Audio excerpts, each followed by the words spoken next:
highway surveyor was unable to join us, but there were also some misrepresentations made with respect to highway department spending. A little context. Last year, the town meeting approved a debt exclusion override of approximately $900,000 to purchase equipment for the highway department. That went before town meeting and was approved and was placed on a ballot for later in the summer. Subsequently, that debt exclusion override was defeated at the polls. However, between the time the equipment override was approved and the vote took place, we received a substantial increase, as did every other city and town, in Chapter 90 funding. That Chapter 90 funding was used to purchase some of the equipment that was referenced as being purchased in the taxpayers' flyer. The important thing to notice, Chapter 90 money is money that comes to us from the state for highway projects. It has not been money that has been appropriated by the Westport taxpayers from local taxpayers. Secondly, we did, after year-end, accumulate a slight surplus in last year's budget, and when we came to town meeting, the free cash had already been certified.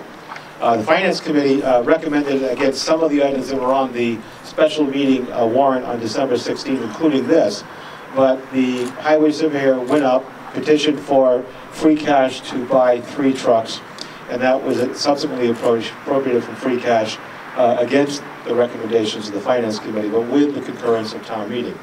So these aren't things that are happening quietly among management. These aren't things that are coming out of capital budgets.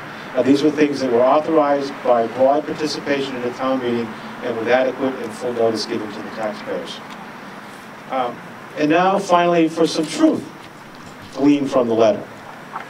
There is some truth that passage of question 1 will raise your taxes. How much? 10 cents for every $1,000 valuation of your property. I mean, for example, a $350,000 home will add $35 to their property at the beginning of 20 years, and each and every year, because it's a debt exclusion, that amount of money will reduce until it goes away. What question 1 is about is a debt exclusion override. It is not an increased general tax rate for the town. It cannot be used for anything else but to repay the principal and interest on the bonds that we used to clean up the PCBs. People have a right to decide whether or not they want to support this. The consequences of not supporting it are why we're here today. The consequences of not supporting this means that $300,000 annually will come out of the town budget. And many have suggested, because it's a school building, it should come out of the school budget. If $300,000 were to come out of the school budget, we would see easily the loss of 5 or 6 teachers per year, annually in our classrooms.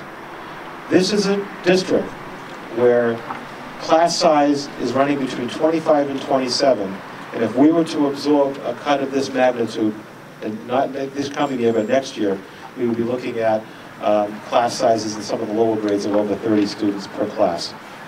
The purpose here was to clear up this information, to put forth the facts, and to allow the public in time for the election to be able to make an informed decision.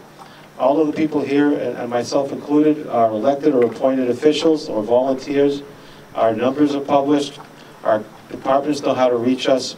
And I think we're all available to answer any questions that you may have. Thank you very much for coming today.